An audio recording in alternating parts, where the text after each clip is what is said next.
All right, Stacy, let's go. All right, I'm going to go ahead and call this meeting to order and ask for a roll call, please. Councilmember Little is absent at this time, but we do expect him shortly. Councilmember Sander? Here. Councilmember Pulapati will be absent this evening. Vice Mayor Budge? Here. Mayor Gatewood? Here, can you go ahead and read the playback schedule? The meeting of the Rancho Cordova City Council is recorded with closed captioning. The recording will be cablecast on Metro Cable Channel 14, the local government affairs channel, on the Comcast and Direct TV Uverse cable systems. All right, I'm going to go ahead and I'm call. not done, but thank you. Quickly. The recording will also be video streamed at metro14live.saccounty.gov. Today's meeting will replay on Thursday, February 19th at 9 a.m. and Friday, February 20th at 6 p.m. on Metro Cable Channel 14. Once posted, the recording of this meeting can be viewed on demand at youtube.com/MetroCable14 and on the city's website at www.cityofranchocordova.org. I'm finished, Mayor Gatewood. Are you sure? Yes. Okay, just want to make sure. All right, we're going to do Pledge of Allegiance, and I'm going to call on our most amazing Congressman, Ami Bear, to come up and do the pledge. If you can, please rise. Put your hand over your heart.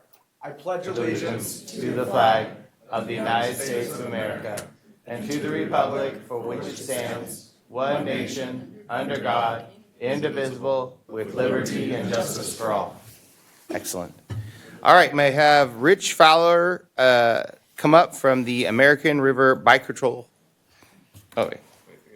No. Invocation from Chaplain Sylvia. There she is, from the Sacramento Law Enforcement Chaplain Group.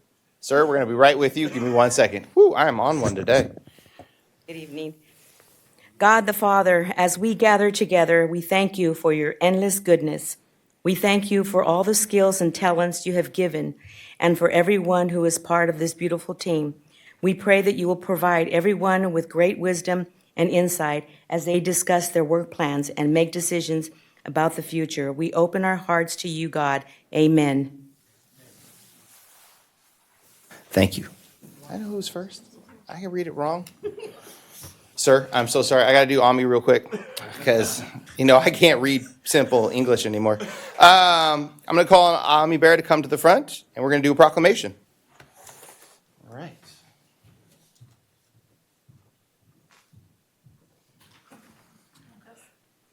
Ooh, a mic. You want to stand up here? You want to stand Yeah, up? come on up. We're going to have to come up for this picture anyways. All right, so this is National Day of Play, and the U.S. Surgeon General has declared that an epidemic of loneliness, social isolation, and the best gaming ever has caused depression, heart disease, dementia, shortened lifespan, and as people spend meaningful time with their family and friends in their community. Whereas in 2022, a study was shown that shared spaces and increasingly characterized by alone together time, in which individuals are physically present but not engaged with their own activities, and other studies suggest 21% of adults in the U.S. feel lonely, and only 1/3 of adults meet the recommended physical activity, and 5% of participating 30 minutes in daily activity. Neighborhoods, schools, places of worship, workspace, parks, recreations are vital to this community. Improvement in mental and physical health, reduction of chronic disease, and support healthy living. Play is fundamental in social connections, and as you know, we are a fun city, a city of play. And cooperation, empathy, negotiation. Play is proven for stress reliever, promoting overall well-being, including brain development, function, skills, creativity, problem-solving skills, while also strengthening relationships, fostering healthy social growth. And this is National Play Day, and where we are here with the amazing Ami Bera. And so congratulations, proclamation for you. All right. Now he's going to give a 45-minute speech. Everyone get comfortable. It'll be shorter than that. within Congress, Democrats and Republicans, a handful of us have really been talking about how we rebuild a sense of community, a sense of country. There is an epidemic of loneliness in this country. So we came up with the concept of National Day of Play. It's the first Saturday after the spring equinox. So this year it's March 21st. We've introduced legislation in the House, bipartisan, and the Senate's introducing legislation also in a bipartisan way. But we don't have to wait until it passes Congress. Rancho Cordova already does this, right? Through its festivals, through the various things, International Day, through the Ami Berra Garrett Gatewood Chili Cook-Off. Hey, you heard it here first. There's already a 4th of July cook-off where I will show Ami how chili is supposed to taste. Anyway. No, that's how we do it. Number 1, Rancho Cordova. And our region is one that's filled with natural beauty. So we really just want, for one day, folks to get off their device, go to church, read to your kids, go out and play basketball, go enjoy the beauty of our region. One day off your devices is not going to hurt us, and it's going to hopefully start to rebuild that connection. Play with your kids. So National Day of Play, March 21st. Sacramento County's adopted it. The various cities in Sacramento County are also adopting it. So let's go out and play. Excellent. All right. Good job. Everyone up. Come on, guys. Picture time. Joe, get in this. It's picture time. Come out and enjoy chili on July 4th. Listen, just you guys already. Domination chili.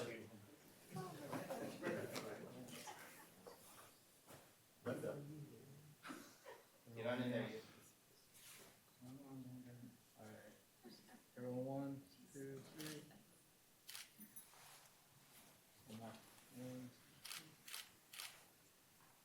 Perfect. Excellent. Thank you.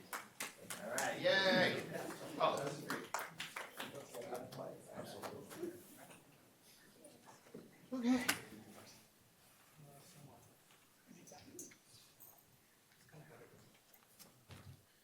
Awesome. Okay. All right. And now I'm going to call up my friend Rich Fowler with the American River Bike Patrol for a presentation. Yeah, good evening. My name is Rich Fowler, and I'm with the American River Bike Patrol. I'm also a member of the Velo Lancer program at Cordova High School. You all know that last August, we started with 27 young people from Cordova High School, and on November 1st, 26 of those students finished a 10-week program of cycling that included riding all the way down the American River Trail. Usually I get up and tell you a little bit about it, but this time we're going to have two students who were a part of that program, and there are 3 more here. But these 2 students are going to tell you a little bit about their experience, and then thank you for your participation with our program. So Zainab will go first, and then Karan. So Zainab, you're up. Oh, by the way, I told them before they started, it takes one kind of courage to do the bike ride down the American River Trail, another kind of courage to come and speak to the mayor and council. So here they are. I want to start off with thanking the people of the city and then the council members for funding this program for us. The Velo Lancer bike program, it was a very memorable and fun experience we all students had. I want to thank the mentors for being with us every step of the way. Not only were they helpful, but also very patient with us. We learned navigational skills, bike maintenance, and some of us learned how to ride a bike for the first time, actually. And we learned how to manage our time. It wasn't just knowledgeable, but also really fun with our mentors and the other students. And I just want to thank you guys for funding this project. It was a project that really empowered you. Thank you so much. Great job. All right, good evening, everybody.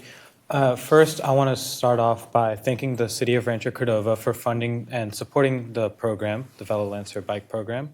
And I believe it has helped all of the students not only learn how to ride a bike, but also teamwork and responsibility skills as well. And I also want to add on by saying that the bikes were not only as a mode of transportation, but it also has helped me, and I'm sure many other students who were a part of the program, to truly connect with the city and not only just use it to ride around on a bike trail. And as a token of appreciation, we would like to award you guys with a picture, a framed picture of the program and all the people in the program. Oh, that's awesome. We go up, take a picture? Linda? No, they've got pictures. No, do we want to run around and take a picture with them and the thing? Take the picture up there. Come on, guys. Go ahead. Come on up. We'll go take pictures. Anyone else in your program, come on up. Let's get this picture. Come on, you guys. Tall guys in the middle. David, you're short again. I like even a taller one. Why don't we give the pictures to these guys and let them hold their pictures? Ah, all right. That's awesome. Kids City Hall. Okay. All right. Please.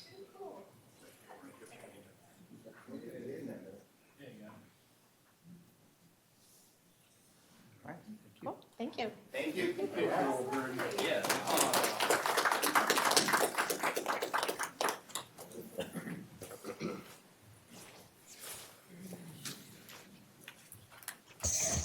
My only complaint would be that you all should have signed it.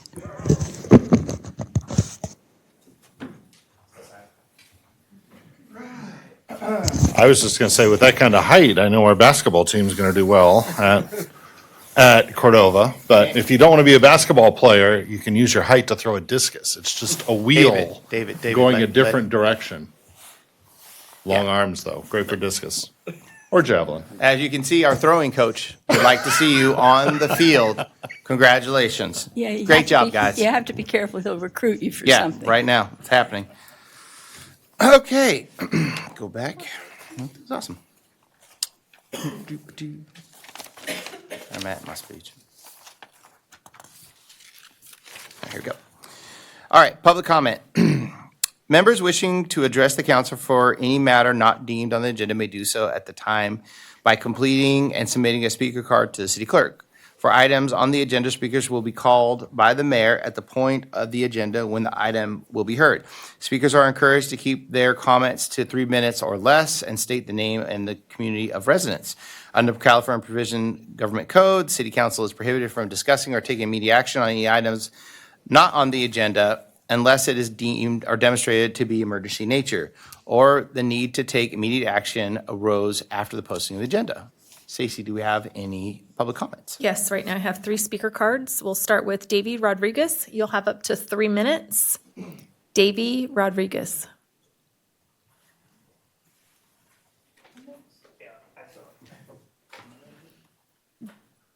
Sorry, I'm deaf as hell these days.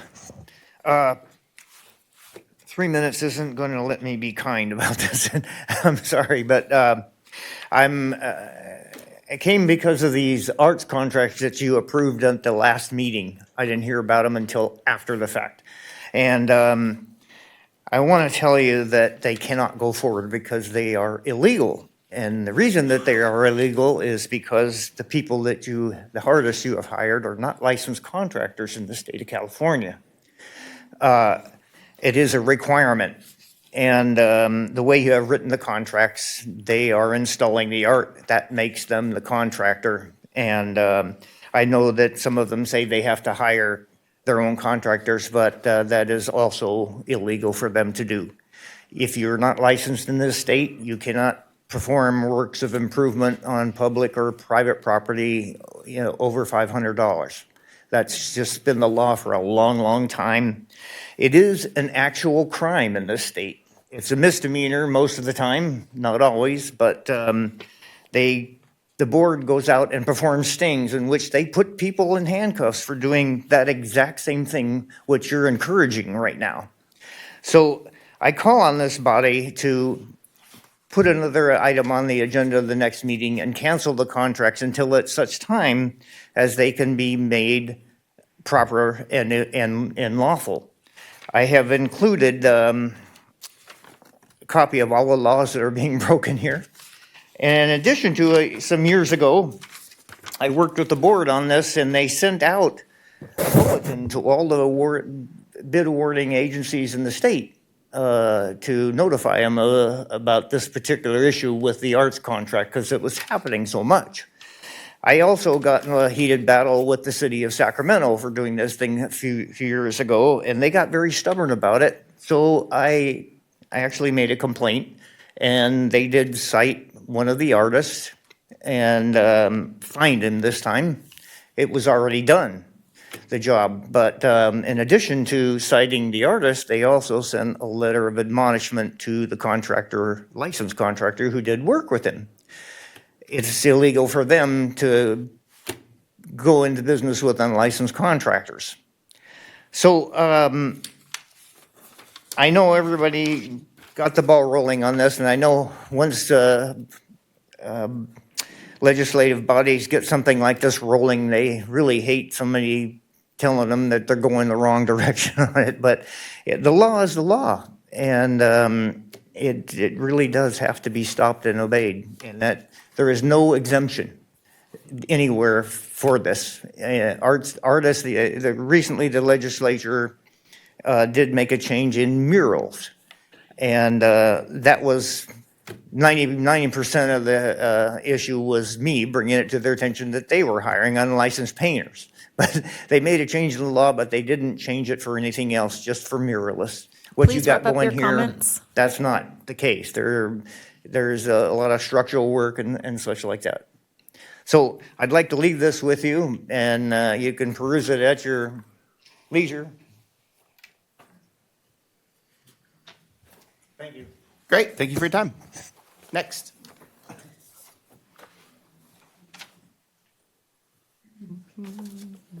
Next speaker is Niraj Danini.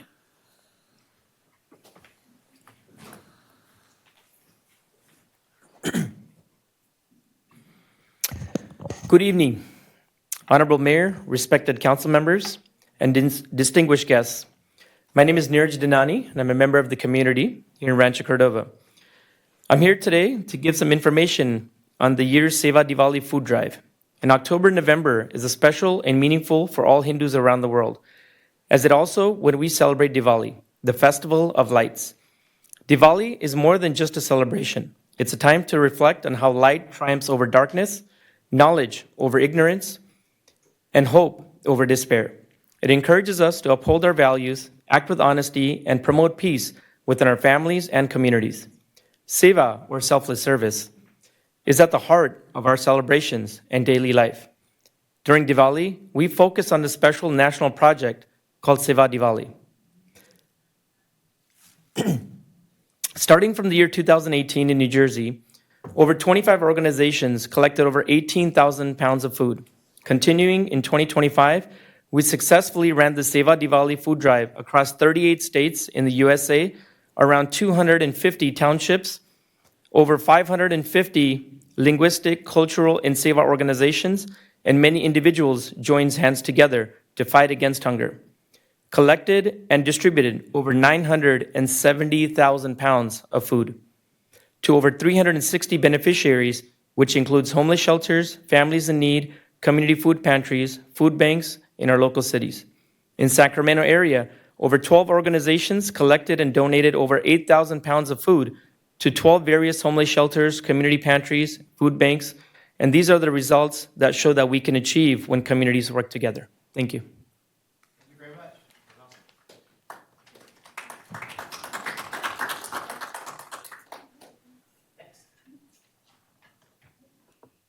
Next speaker is Anish.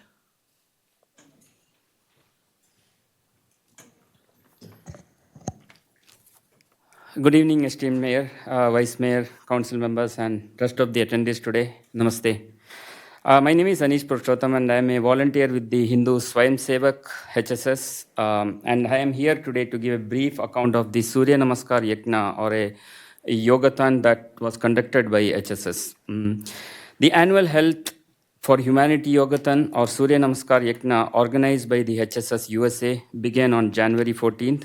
The 19-day event aimed to raise awareness about yoga and its benefit in achieving a healthy body, mind, and spirit. Surya Namaskar combines simple yoga postures into 10 steps with essential breathing techniques, offering many health benefits for the body and mind. Each year, on January 14th, Hindus worldwide celebrate a festival called Makar Sankranti. This is a festival marking the change of seasons. HSS organized the Health for Humanity Yogathon to honor this occasion from January 14 to February 1st this year as well.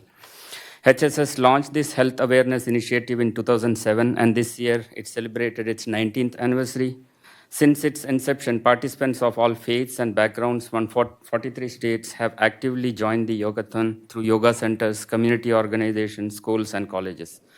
Together, we performed over 800K Surya Namaskars. In the Sacramento region, more than 50 people participated, and around 15K Surya Namaskars were performed. Community leaders and elected officials across the nation have expressed their appreciation for the initiative and encouraged their residents to participate and embrace the benefit of a healthy lifestyle. This year, HSS invited community groups, yoga centers, students, and individuals to learn and take part in the Health for Humanity Yogathon. Today, I am very proud to share that the event has successfully concluded, bringing people together in the spirit of health, well-being, and unity. This program was open to people of all ages, genders, and races. We look forward to partnering with the city to connect with even more community members in the coming years. Our goal is to ensure that as many as people possible in our city can take advantage of this benefit from this initiative. Thank you very much for providing an opportunity and platform to speak regarding Surya Namaskar today. Dhanyawad. Thank you. The last public comment is from James Garcia.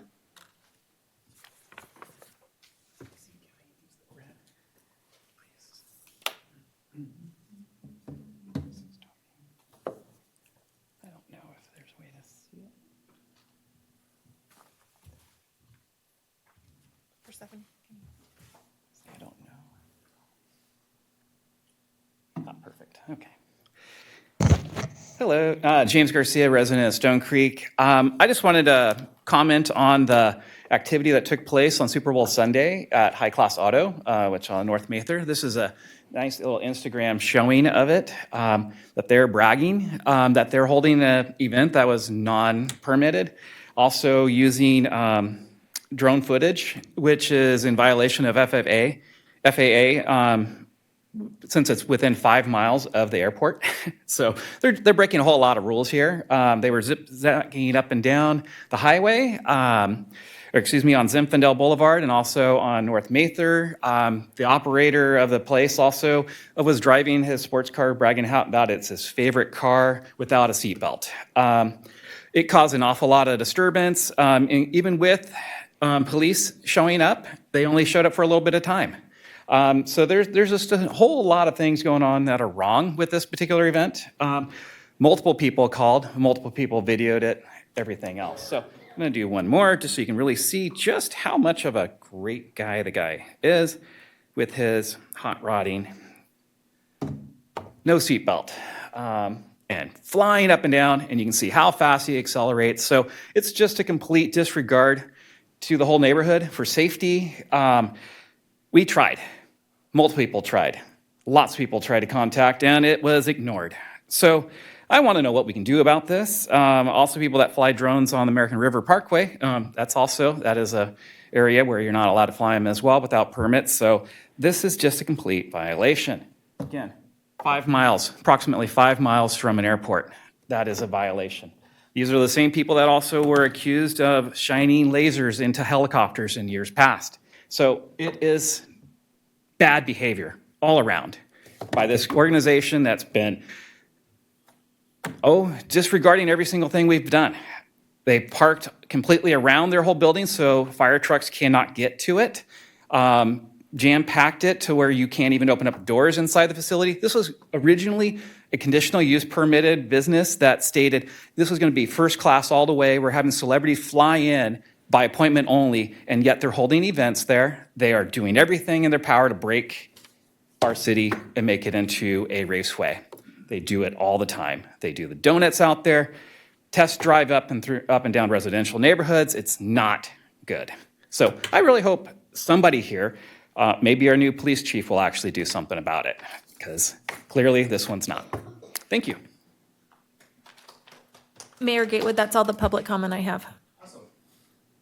I am going to go to council reports, and I'm going to start with my man, Joe.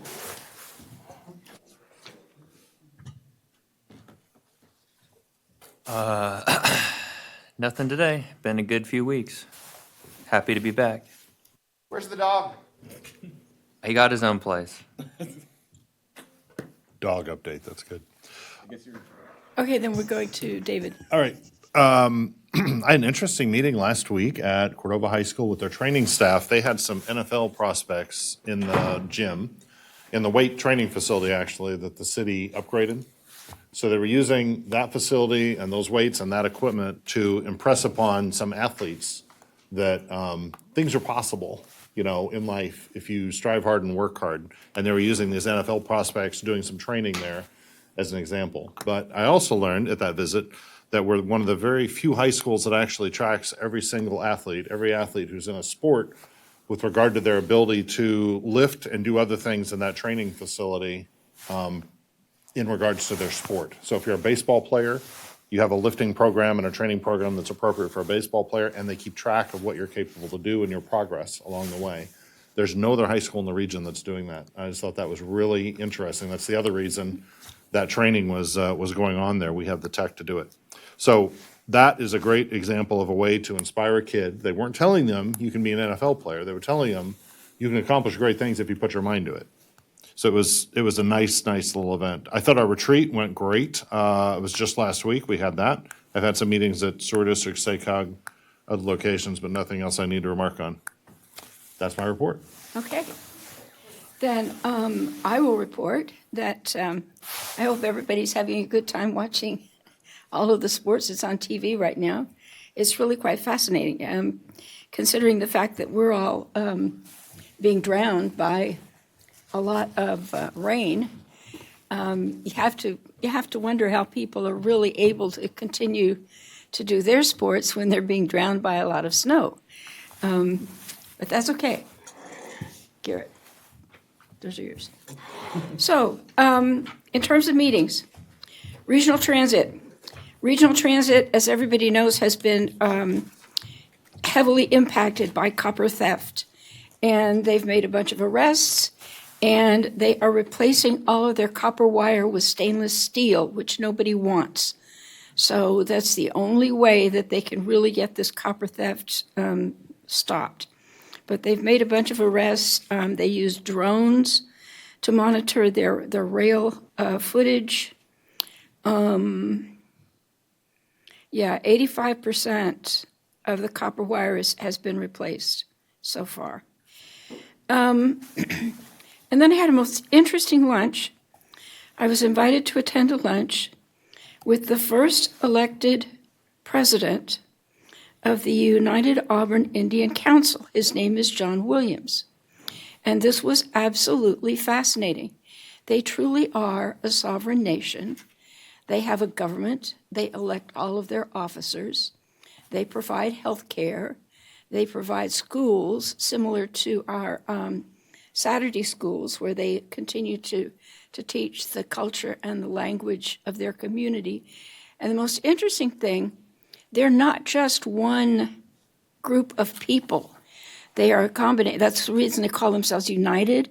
They are a combination of the Nisenan and the Maidu and a variety of other what we think of as nations around here.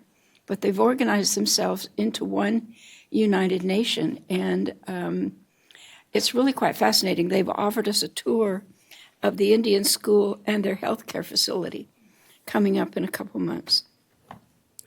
So, regional transit. City of Sacramento approached regional transit about doing a homeless safe parking shelter at the Franklin Station on extra property that Regional Transit owns. And the feds, DOT, said absolutely no way. They used federal money to buy that property, and they're absolutely not allowed to do safe parking there. And so Regional Transit has ended their discussions with the city of Sacramento, which frankly a lot of us really appreciate. It's very difficult to imagine encouraging people to ride the train under those circumstances. And Franklin, the Blue Line is the way so many kids get to Cosumnes River College to begin with. So that was not a good match for anybody. So that's my report. Awesome, thank you. All right, I'll do me. So, if you didn't know this, when you're mayor, you are already late before you show up. But I thought, so I bought, if you guys didn't know this, Happy Black History Month. We've had a ton of events, and I'm so proud of our city for having all these cool cultural events they're able to go to. So I got this one, and it is, it's called Social Justice Sewing Academy and Oh, yeah. Embrace Project. So I bought the book, which will be here at City Hall for you guys to look at. And what it is, it's all this amazing artwork that these kids do that helps them to deal with the pain and loss that they're doing through. Now, I know it's a type of pain art, but this is how a lot of people deal with it. Instead of having stressful situations, they get it out in knitting. Now, my family does crocheting. I didn't know knitting was a thing, but obviously it's cool. So she goes into high schools, and knitting has been known for a certain sect of community, older females. And what she does is make it cool for high school individuals to want to knit. And so she has this whole thing where she started going into poor, disadvantaged communities and setting up knitting things. And these kids that are the roughest kids in our community, you know, those are some of the hardest to reach, they do knitting. And so she had this book of all this stuff that people have done. And they had this amazing artwork at the MAC that you can go see. And like I always said, art is in the eye of the beholder. So I ask people, don't ask for my opinion. I ask for the emotion that's driven from it, because you don't want my opinion, because I like ones and zeros. I'm a computer nerd. It needs to be dots. But besides that, this artwork I found is very touching, and hopefully you guys are going to the MAC.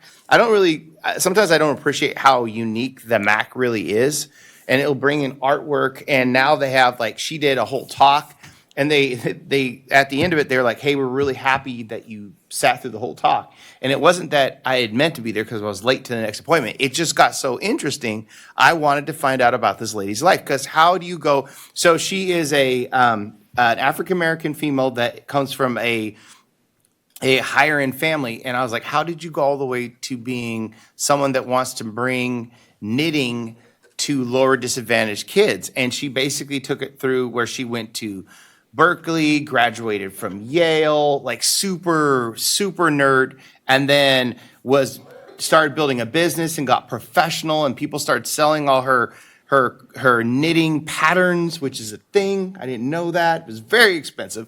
And then she found out that by the end of it, she just wanted to give back to the community like everyone does. When you hit the epicenter of the top, you're like, now I want to give back. And her way was to make people into knitting. So knitting's cool. You guys should all know that. Come look at the book. So, art, knitting. It's the newest thing. You didn't even know your college students want it. Knitting classes. Rancho's going to be sponsoring knitting classes, people. Next, I have been trying to get around to meet with all the CEOs in Rancho Cordova that I can get, just to make sure. I always feel like as a city, one of our biggest assets is our business district, so I want to meet with them. And so I got to meet with an amazing CEO. His name's Scott. He owns California Labs. It's one of the largest testing labs in the community or in the region. And it's based, his second generation family grew it here in Rancho Cordova. He's always looking for more employees that basically come in. He's looking for chemists. And I said, is there anything you can do? And he's like, Rancho Cordova is an amazing place to work. Your staff is very friendly. He's like, he just wants to make sure he's in a safe space. So as we expand to the city, he is like, please don't put me in an area, or don't let the homes build into an area to where you guys don't want the fact that we're a chemical lab and we do a bunch of testing. And I was like, we always consider the business district as we're building out our homes and our zoning. We don't allow stuff to lay on top of it. And so Very cool, very nice individual, amazing business. Employs about 48 employees in Rancho Cordova, but struggled through COVID, made it out on the other side, and is looking to add a third shift. Literally the third business I've talked to that's like, we're going to be expanding and growing in the city of Rancho Cordova. So get those college students from art pushed through the system as fast as possible because they're looking to hire. If you didn't see it, I did a Sacramento Bee interview. I've done like 2 of those. I'm just going to be talking about how amazing our city is. So very excited to be hear about the Dova Stadium. On that note, I met with the Dova Stadium community. They are doing sponsorships and they are racing at that line, trying to get the reports done. The traffic studies and the noise studies should be done by the end of this in 2 weeks. So I'm interested to see what their plan is for that area and that part of the community. Did the youth at City Council presentation from the mayor. It's always fun to have our kids here, and they're more interested about how they can get more involved. And it's kind of funny, as we grow as a city, we got to find more and more ways to get kids involved with the city. So we have 2 programs. I would like to see that in the future grow, but that's up to you guys. But I think it's great to see 4th or 5th generation Rancho Cordovas in here as the kids, because those are going to be our next council members, especially if they have a good experience.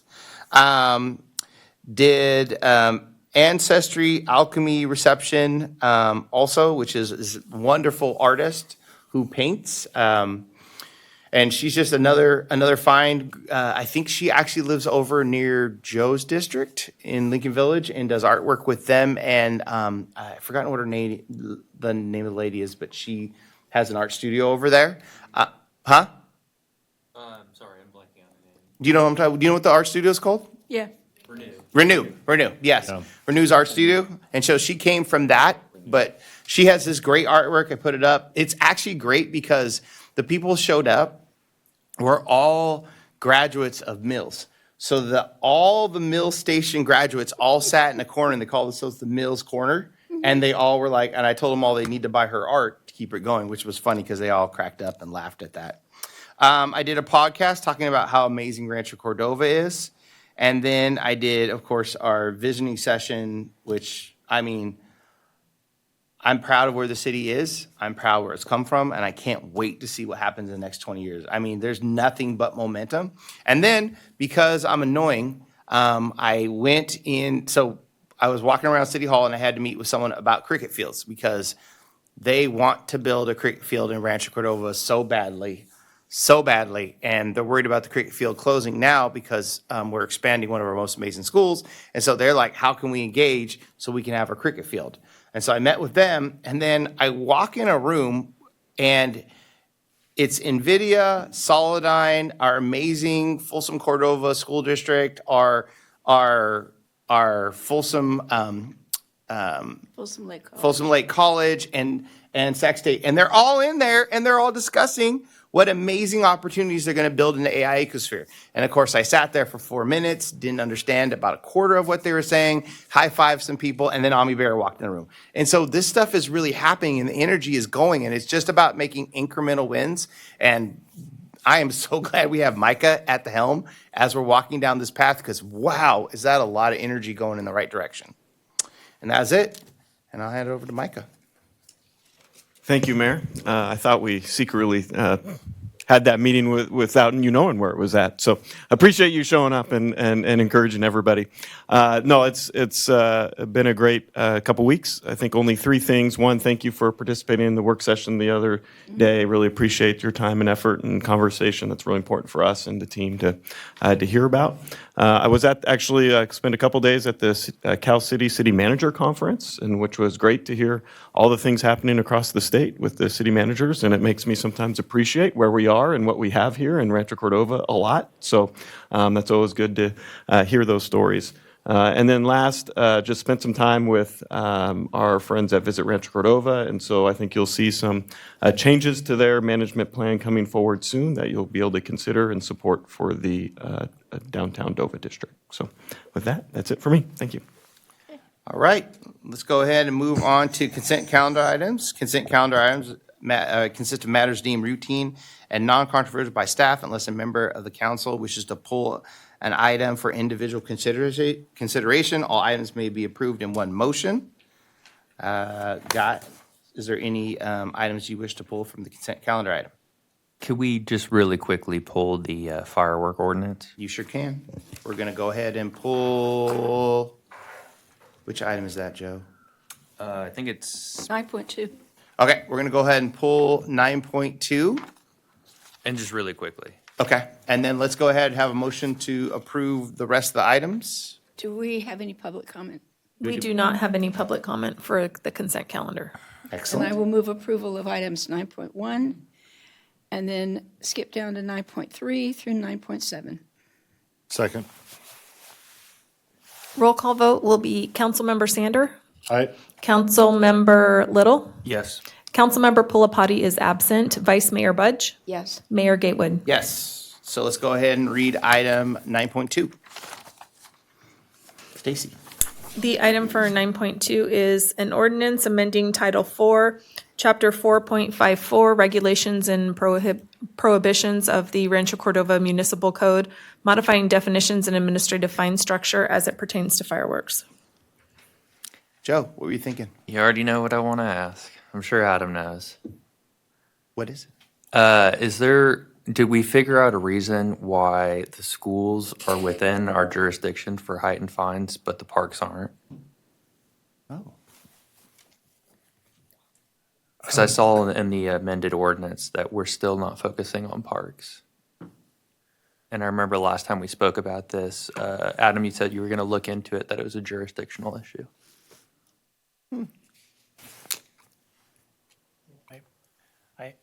I apologize. We can continue the item and we'll be happy to follow up on you. We did not, I do not have an answer for you on that. I apologize. That's fine. We're not in a rush to amend them. It's not 4th of July tomorrow. Yeah, so let's go ahead and let's continue the item 9.2 to date uncertain. No, if we do it at date certain, it's helpful because this is Yeah. I think an ordinance amendment, or no, this is not an actual public hearing. So what do you got over there? However I much did time- want to bring up one of the things that we were doing for the nonprofit organizations is we were going to extend the deadline date, which is in this update to, I think it was the first Monday in May, and it's currently the second Tuesday in April. With moving it, that portion of it, we would not make that deadline because of the 30 days, because we need to come back for a second as well. Well, we still So got. so if we continue it to March the 2nd, I have a proposal. Why don't we push through what's already there right now, and then we can talk about a twice-in-a-year amendment or whatever. I'm cool with But that. yeah, I think because they're going to get anxiety if we're, pushing, and it sounds like we don't even have a choice, so. You have a choice. I just wanted to let you know one of the reasons why we're here tonight. so, okay, but if we continue it to the 2nd of March, then the second reading would be the 16th of March, which would meet your April deadline. I think we lose it by 2 days if I remember correctly on the calendar because of the 30 days, unless legal is. I'm not the legal expert on that. Yeah, I think I would suggest we take Councilmember Little's recommendation, just approving it as is, and we can come back on the parks discussion. Plenty of and- time, And go for it. yeah. So, I don't want to get doing dates just deciding here just at the a minute. dais and not actually make the date. So I think we just approve as is if you're so inclined, and then we can come back with the conversation. Are you good with that, Linda? Yeah. Okay. Let's go ahead and take Joe's motion. And Move to approve, and are we waiving second reading? Or no, we got to do this. whatever's agendized, move to approve. Do I have a second? Second. Roll call, please. Councilmember Little, Here, yes. Vice Mayor Budge, Yes. Councilmember Sander, Aye. Councilmember Pulapati is absent, Mayor Gatewood. Yes. Thank you. And then, Adam, we're going to bring that back, just so you know. Okay. All right. There's no consent, public hearing items. There are no public hearing items, and we're going to go with regular calendar item 12.1. Stacy. 12.1, the subject is Rancho Cordova College Promise Update. All right. Let's hear about the Promise Program, the one we started that the state stole.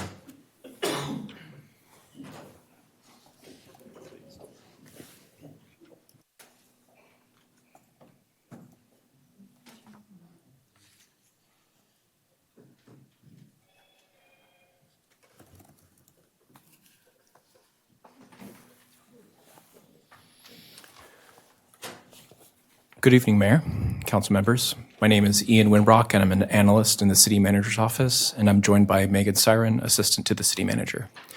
Tonight, we're here to share about the Rancho Cordova College Promise, give you a brief overview of the Promise program, talk about the history. We're going to share about the results and the impact that it's had on our community, as well as who we serve. And then staff is going to share some growth opportunities that we see, as well as some potential next steps. Before we move on any further, I wanted to pass the microphone to our partners at Folsom Lake College, President of Folsom Lake College, Dr. Art Pimentel, to introduce the new Dean of the Rancho Cordova Center. Dr. Pimentel? All right. Good evening, Honorable Mayor Gatewood and members of the Rancho Cordova City Council. Thank you very much for the opportunity to introduce our new dean for the Rancho Cordova Center. Actually, she's the Dean of Centers. She oversees the Rancho Cordova Center and the El Dorado Center, Rose Giordano. So wanted to make sure you knew her because she is the one that's overseeing this really important and critical program. Apart from introducing Rose, I just wanted to make 2 points to the council this evening. One is just thank you. Thank you for the investment you are making in the next generation of students. And the commitment that the city of Rancho Cordova has made has been exceptional. You're going to be learning a lot more of it about the program itself. And I was here last year doing the same thing, and there's certainly just been progress. And so the investment that you're making in the students is significant, especially as we are increasing programs that we are offering at the Rancho Cordova Center. The second point is that that commitment and that investment in students has led to increased student success numbers. And that is very incredible because the students that you're investing in know that you're investing significant resources in them, and they are making sure they're returning back that investment by succeeding and completing. So whatever their goal may be, whether it's a certificate or a degree, or it's to transfer to Sac State or UC Davis, the numbers are higher for those students who are in the Rancho Cordova Promise program. It says a lot. So again, thank you this evening for your commitment and your support. So back to Ian. Thank you. Welcome. Hey, welcome to the group. Thank you so much, Dr. Pimentel. And before I talk about our promise, I just wanted to share generally what a promise program is and why communities around the country have made a promise, similar to Rancho Cordova. So the promise program was really the brainchild of a group of anonymous philanthropists out of Kalamazoo, Michigan, who wanted to make sure that finances, that money would never be a barrier to accessing and completing higher education. And so they, as a group, made a promise to their community, to their high school graduates, that your financial outlook in life was never going to be the barrier to you going to some form of higher education. And so communities across the country have taken up this charge, and the Rancho Cordova Promise was the first promise program in the region, the first time a city made a promise to its community saying that high school graduates were going to be able to access higher education fee-free. So who does the Rancho Cordova College Promise serve? It serves high school graduates in the city of Rancho Cordova, but unique to the city of Rancho Cordova, it also serves veterans.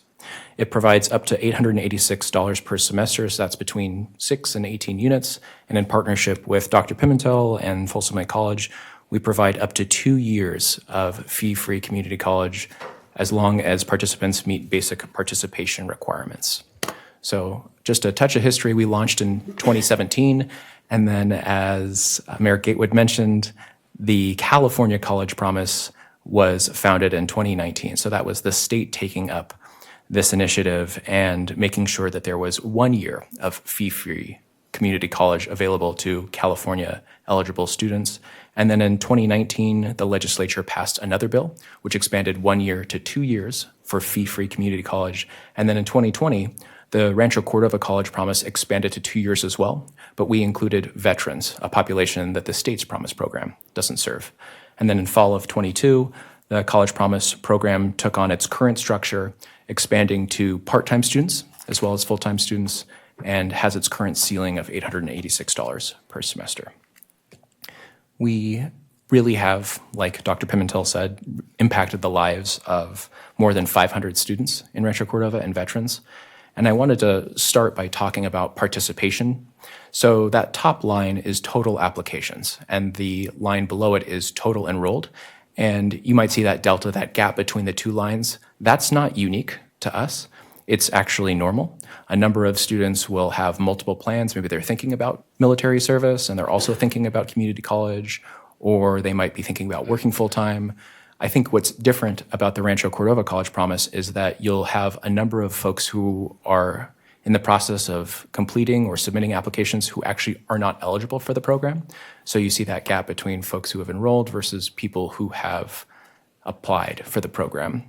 And also, you might see what you think is a trend line going downward. You know, that's not just you. The pandemic really took a toll in enrollment across the country for community college, but we're seeing, I would say, a slight trend upward again. And although we've served a high number of students in the past relative to where we are right now, we certainly have room for growth and capacity to do so. Going back to what Dr. Pimentel said, I would say one of the strongest features of the College Promise program is persistence. And persistence is one of the strongest early indicators that a student's going to go on to complete some form of certificate, an AA degree, or a transfer to a four-year university. And so persistence is the carry forward of students from semester to semester or year to year. Persistence is how persistent a student is from fall semester to spring semester, or from their first year in community college to their second. And as you can see, the Rancho Cordova College Promise cohort, as Dr. Pimentel mentioned, has a significantly higher persistence rate relative to the college-wide persistence rate in Folsom Lake College. And that might be because students are receiving not only the California College Promise, but also a generous stipend direct from the city, so they're able to focus on their studies relative to the population of Folsom Lake College who do not have that capacity. I wanted to focus on who we serve a little bit again because I think it's important. We don't just have higher persistence rates, we also focus on serving low-income students, first-generation students, and students who are underrepresented relative to the overall population of Folsom Lake College. For low-income students, we're higher than the general Folsom Lake College population. It varies year to year, but that's between 33 and 60%. First-generation students, students who have never accessed higher education, who are the first people in their family to go to any form of higher education, that's between 14 and 40% of our population year to year, and that's significantly higher relative to the overall population of Folsom Lake College. And also underrepresented students, students from relative to Folsom Lake College's population, make a disproportionate amount of our College Promise students are from underrepresented ethnic and racial groups. So we've talked about where we've been. I wanted to share where staff sees opportunities to grow and some of our potential next steps.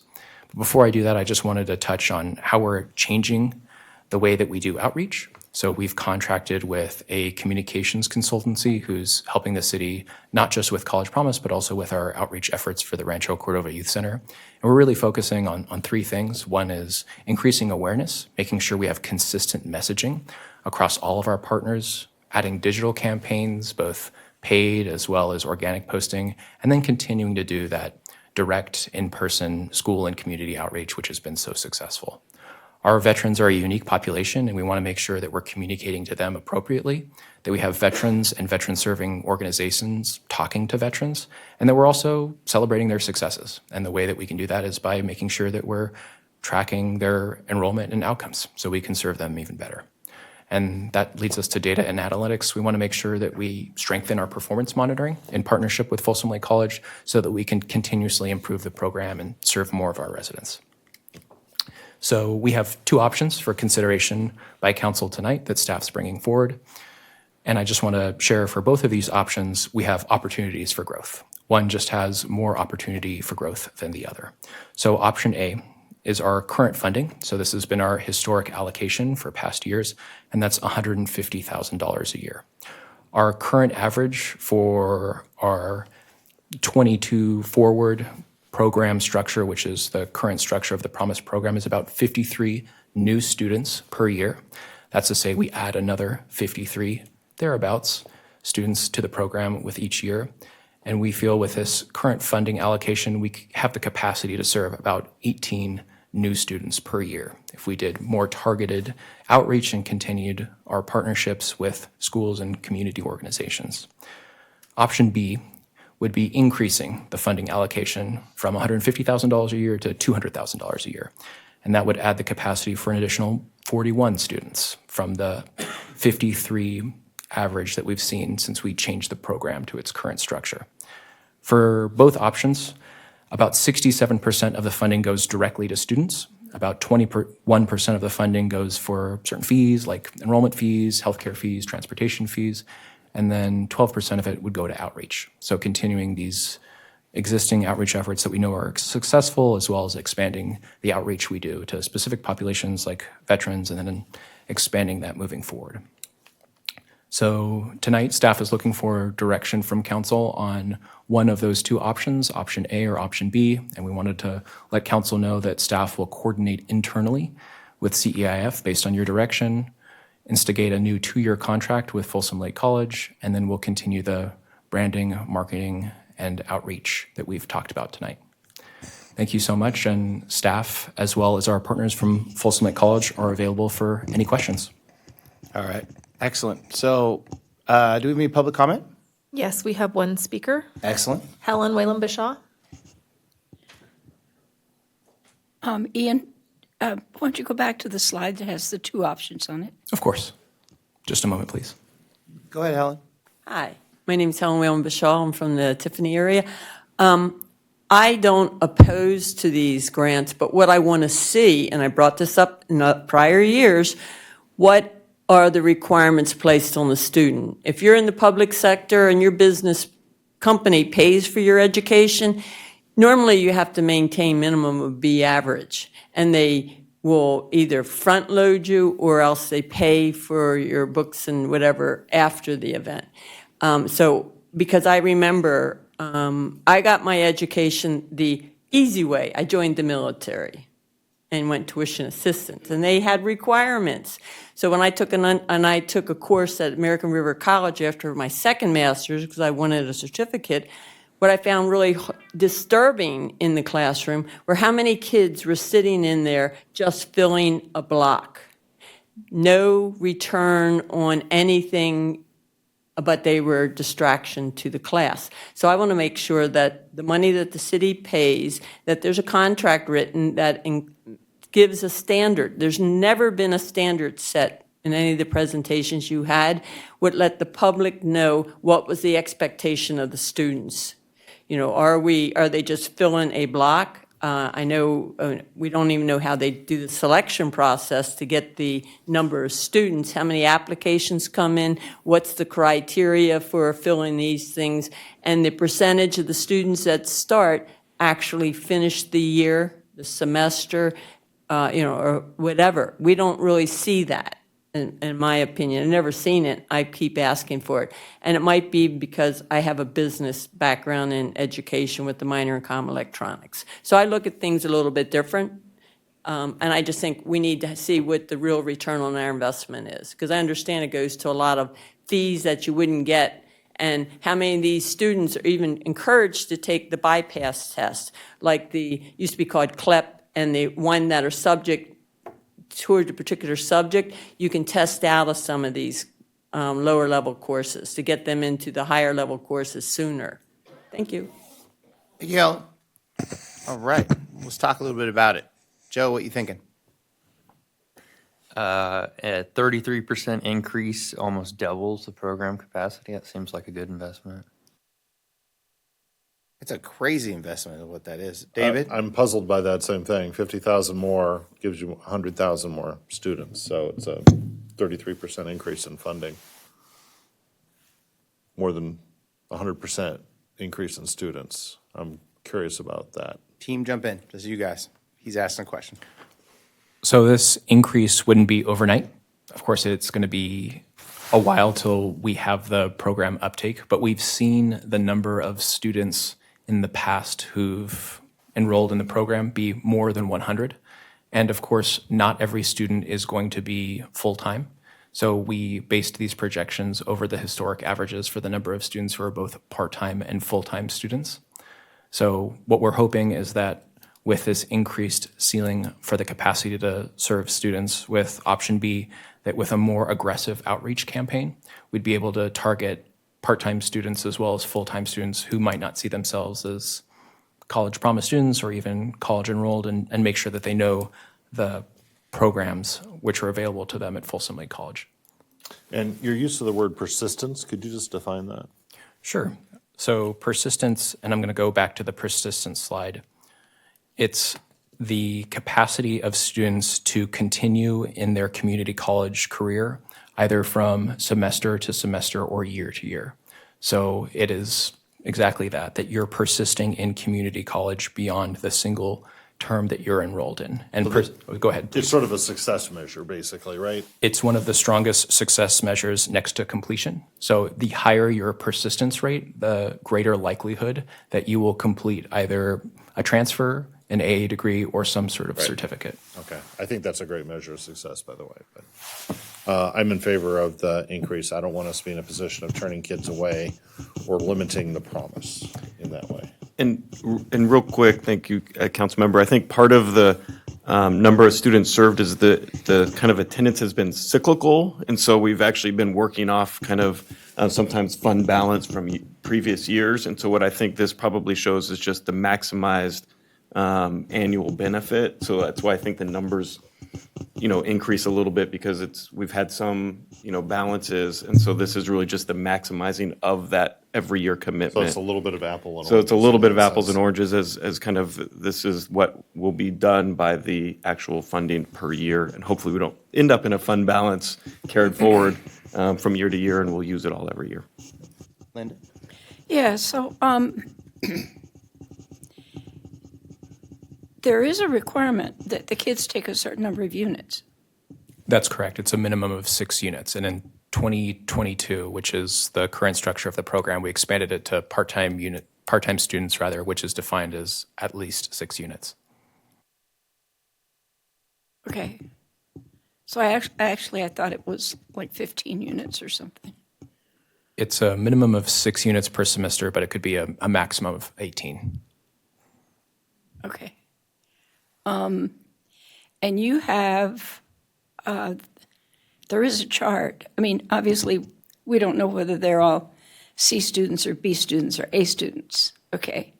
But you also have a chart about somewhere that you've presented to us in the past about either the number of kids or the percentage of kids that do complete the full year and either, like you said, go back for a second year or get a degree, an AA degree, or transfer to a 4-year college.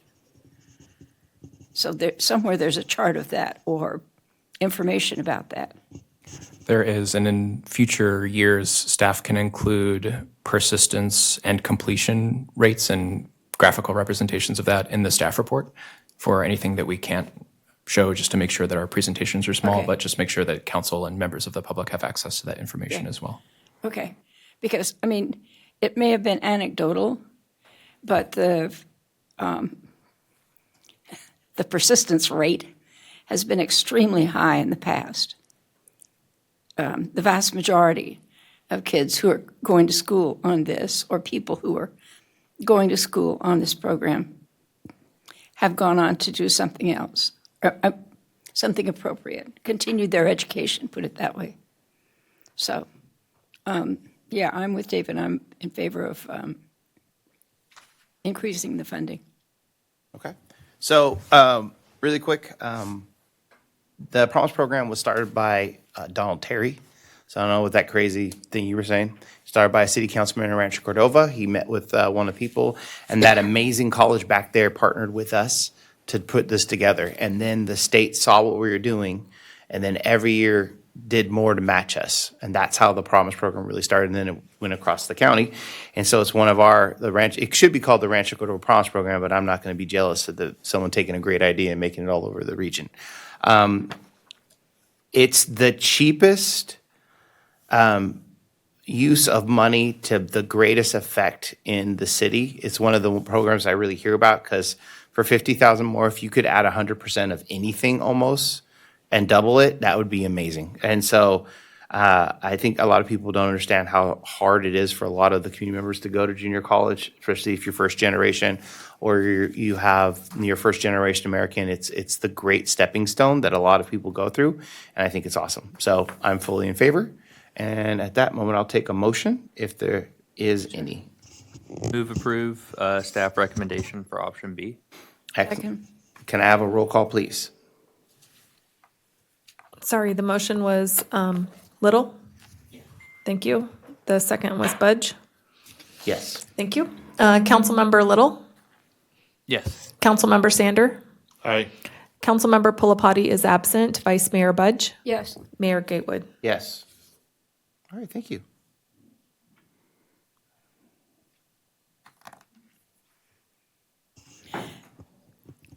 Thank the college for attending. Thank you guys for staying late. Hey, thank you for being in my AI eco and robotics system. You're the best. What? All right, let's move on to our next one. Stacy, can you go ahead and read 12.2? Yes. Oh. A resolution authorizing the issuance of special tax refunding bonds for and on behalf of the City of Rancho Cordova, Sunridge North Douglas Community Facilities District Number 2005-1, approving and directing the execution of a fiscal agent agreement, approving the form of such preliminary official statement, approving the sale of such bonds, and approving other related documents and actions. Yes, good evening, Mayor, City Council members. Michelle Mengay, Assistant Admin Services Director in Finance. The item before you this evening is a resolution authorizing the issuance of refunding bonds for and on behalf of the Community Facilities District 2005-1 in the North Douglas development area. The proceeds from the refunding bonds will be used to refinance the original bonds that were issued in 2015 in an amount of $14.2 million. With the community now being mostly built out and nearly all homes being owned by individual property owners, the opportunity has presented itself to refinance these bonds as rated bonds at a lower interest rate. Based on the recent estimates, a refunding is expected to generate about $700,000 in net present value of savings, with this savings being passed on to individual property owners within that district. While the resolution does authorize the refunding bonds at a minimum of 4.5%, the city is looking to have more towards 5% for the total savings. It has come to staff's attention that there was conflicting information included in the resolution for the total not to exceed amount.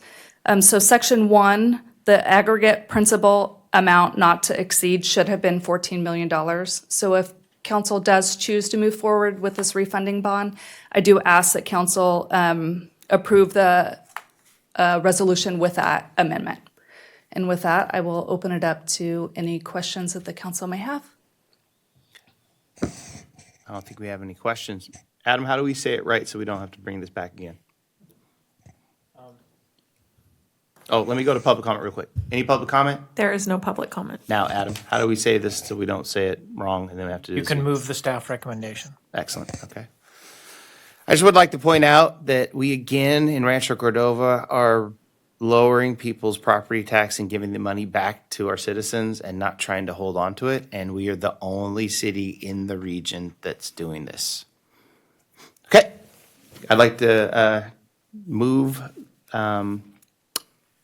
The staff report. I was going to say it. Staff recommendation. Man, I am not firing all cylinders today. All right, do I have a second?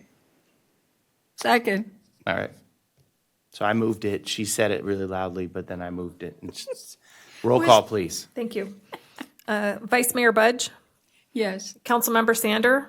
Aye. Councilmember Little? Yes. Councilmember Pulapati is absent. Mayor Gatewood? Yes. Motion passes. All right.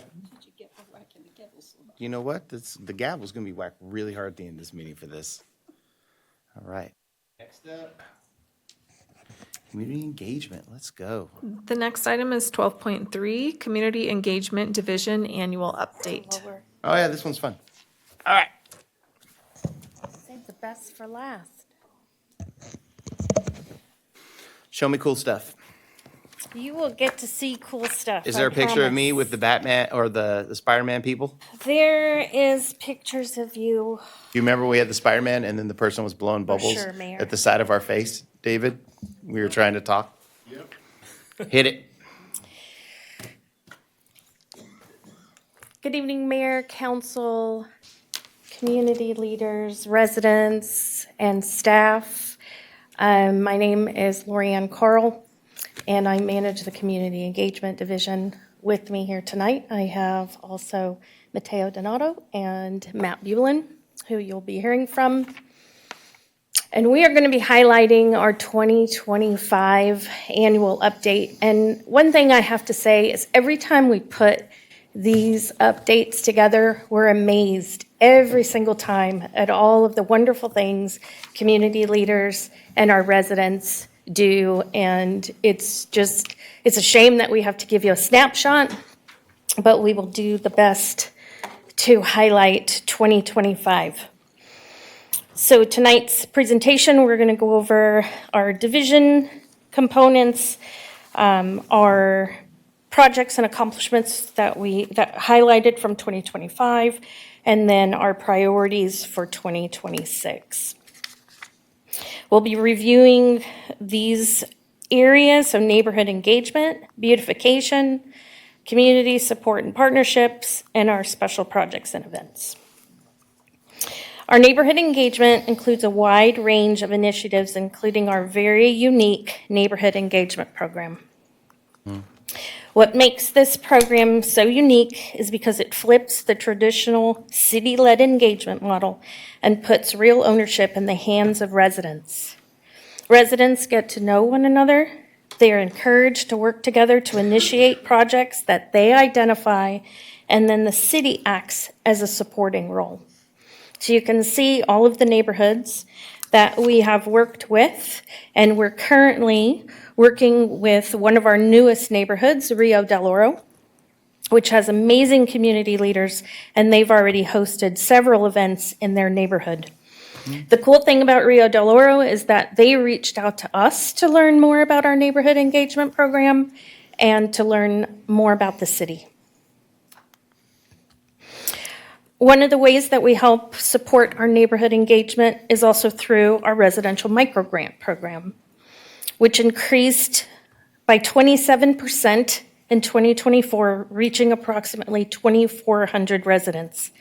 This engagement is successful because of the residents. These incredible projects and events wouldn't be possible without them. Their desire to get involved and to champion these events is what makes our neighborhoods in Rancho Cordova so special. We also continue providing opportunities for students to experience what a city council meeting is like. They have a chance to become mayor, city clerk, although they like to be a city clerk when they grow up, and learn how to be more comfortable with public speaking. They actually get to vote and make decisions on chickens. We also provide a fun way to learn about city government, including our general plan exercises that was supported by our planning department and our recycling education. We also provided a lot of support in various school events throughout the year, engaging with all 3 of our school districts. We also have 6 field trips scheduled in the next 2 months. So if anybody would like to come and experience our field trips, you are more than welcome. I'll put it in the Friday memo. We hosted 3 Good Neighbor Days in 2025 at both White Rock, Labyrinth Park, and Cordova Gardens Elementary. These events provide an opportunity for our residents to get to know one another, meet city staff, meet different community organizations, and learn about helpful resources.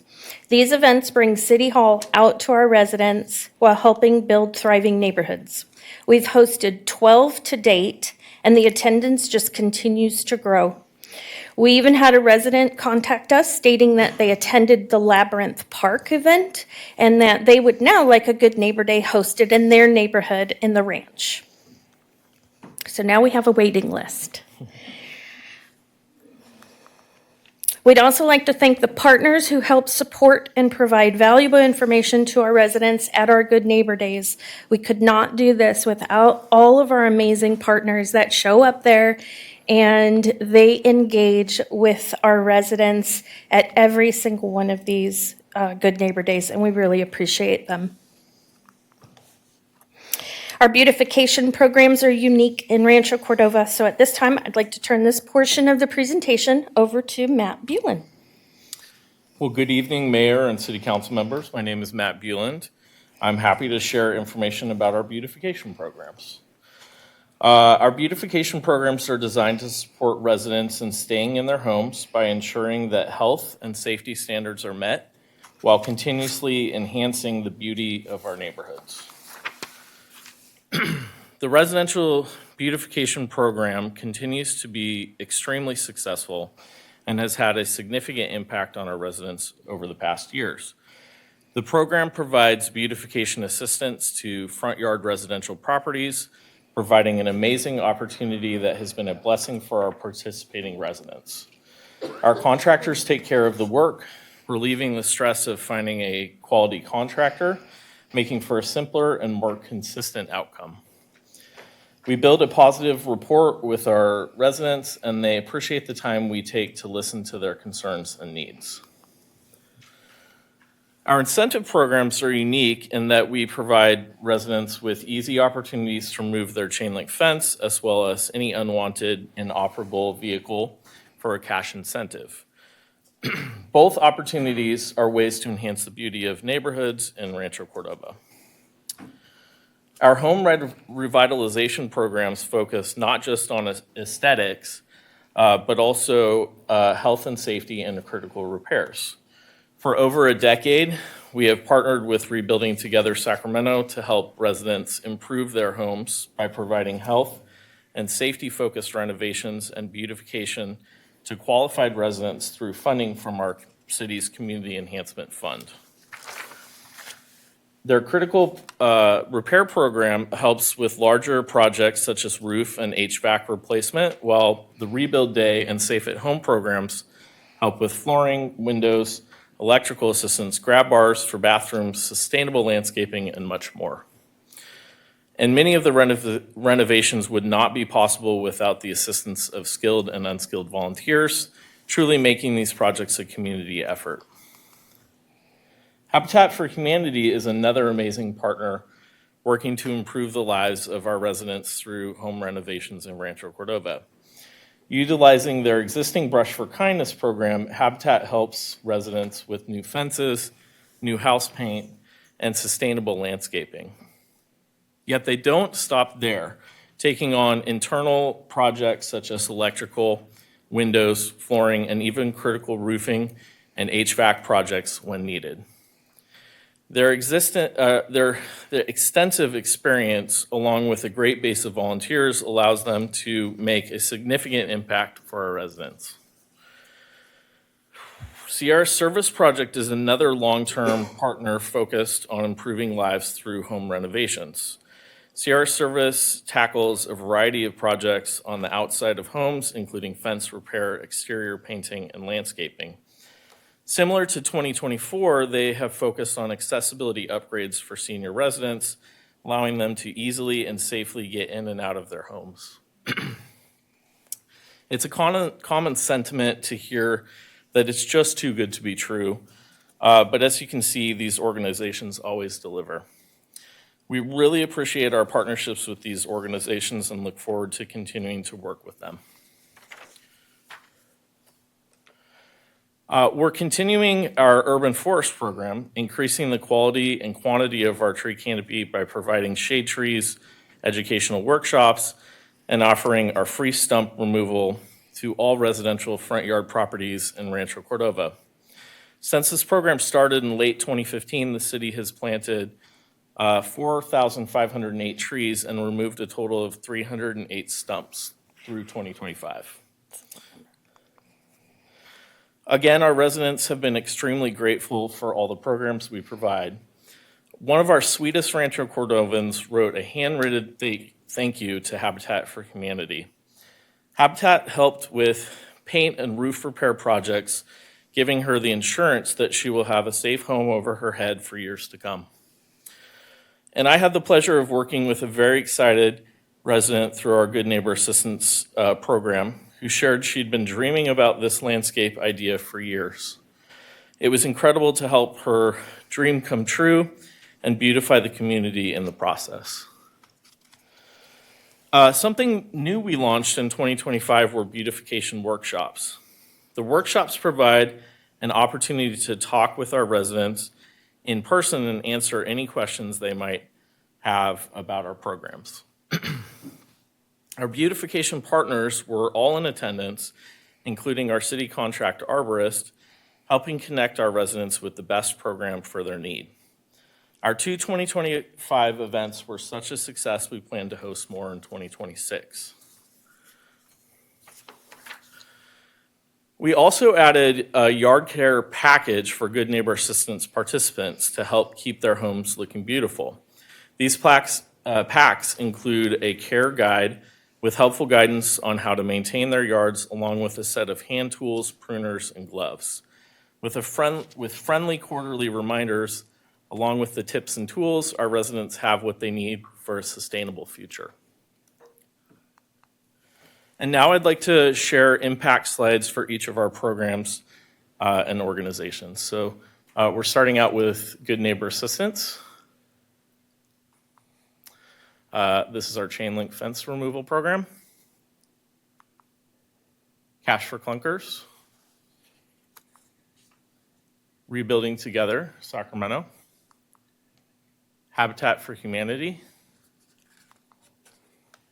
Sierra Service Project.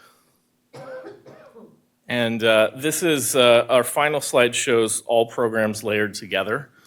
We're truly proud of these focused efforts and the significant impact they've made on the Rancho Cordova community.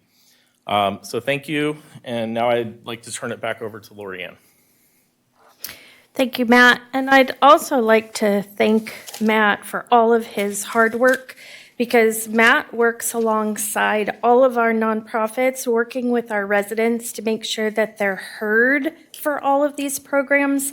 And I think that takes it takes it to an extra step, the care, listing, and working with our residents directly. So I appreciate all Matt's work. Moving on to our community support and partnerships. We couldn't do this without our amazing partners in Rancho Cordova. So we focus on building connections and relationships with all of our community organizations, such as supporting our Cordova Community Council events. We try and help spread the word about all the amazing events that they provide throughout the year, especially within some of our newer neighborhoods. We also help support the Rancho Cordova Community Food Hub by recruiting volunteers and volunteering personally when they call. Our community microgrant is another opportunity that we help our community organizations. These grants provide incredible opportunities to host large free events and implement projects in our community. So this slide here, this shows a list of the grants that were applied for in 2025. And in addition, on this slide as well, we increased our number by 57%, these events reaching 17,800 residents in 2025, as compared to in 2024, reaching 15,000 residents. So that was an increase in 2025. Our next slide, I'd like to actually introduce Mateo Donato and to share more about Volunteer Central. Good evening, Mayor, Vice Mayor, members of the council, and thank you, Lorianne. My name is Mateo Donato, and I serve as the community engagement intern for the city of Rancho Cordova. I'll be brief because while public participation is the heart of local government, I know the only thing everyone appreciates even more is public participation that wraps up on time. Over the past 4 months, I've had the privilege of working with our Volunteer Central platform, where I now serve as site manager. In that role, I've had the opportunity to connect with our partner organizations and see up close something that defines Rancho Cordova, a community that shows up. Volunteer Central brings that spirit together in one place. It's a simple idea, a single centralized hub where residents can discover opportunities, organizations can share their needs, and everyone can take a part in strengthening community that we share. It's accessible to all, free for residents and free for our partner organizations. And in my experience, when you remove barriers and open the door, more people step forward to serve. Since launching in November of 2022, Volunteer Central has grown to more than 1,400 registered volunteers, and those numbers continue to rise. Each year, we're seeing more residents sign up, more organizations participate, and more opportunities are created for residents to give back. Community partners can easily post events and their volunteer needs, and when support is needed, the city is there to help, making it easier than ever for anyone who wants to make a difference in Rancho Cordova to find their way in. Because at its core, Volunteer Central isn't just a website, it's a bridge, connecting people, neighbors, all in service to our beautiful community. Thank you for the opportunity to share this with you this evening. Thank you. And I don't say your name is pretty as you do. Also highlighting our special projects and events. So just to highlight, I wish we could highlight every single project and event, but one of the things we're proud of is being part of the Rancho Cordova Rotary's dictionary giveaway, which several members of council participated in this year. It's been a privilege to continue our support working with our refugee families, helping connect them with local resources and community services. And then also our partnership with Bike Lab. They provide free bike repairs at our events. You may have seen them at our Good Neighbor Days, community bike rides, and they help promote bike safety for our residents. These are some of the city's initiated and partnership events that we support in many ways throughout the year. Holiday Star is dear to our heart, and the Holiday Parade, which has now become a tradition for many families and city staff. And we appreciate the residents that help put that event on every year. It is incredible, and it has grown, and we can't wait till next year. And saving the biggest for last, our second annual Spring Service Day exceeded our first. We increased the number of projects to 21 last year, and we hosted 350 volunteers. This day created a memorable experience for our residents and community service organizations. Projects included creek cleanups, tree plantings, food drives, asphalt art, book cleaning, bike repairs, and so much more. We're currently working on projects for our third annual Spring Service Day, scheduled for Saturday, May 16th. Please enjoy our video highlighting 2025.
Thank you, Persephone. Thank you.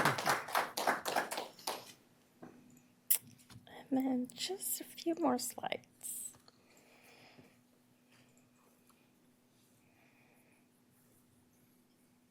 So we're just going to highlight now our 2026, and I'm just going to highlight a few things that we are focusing on for 2026.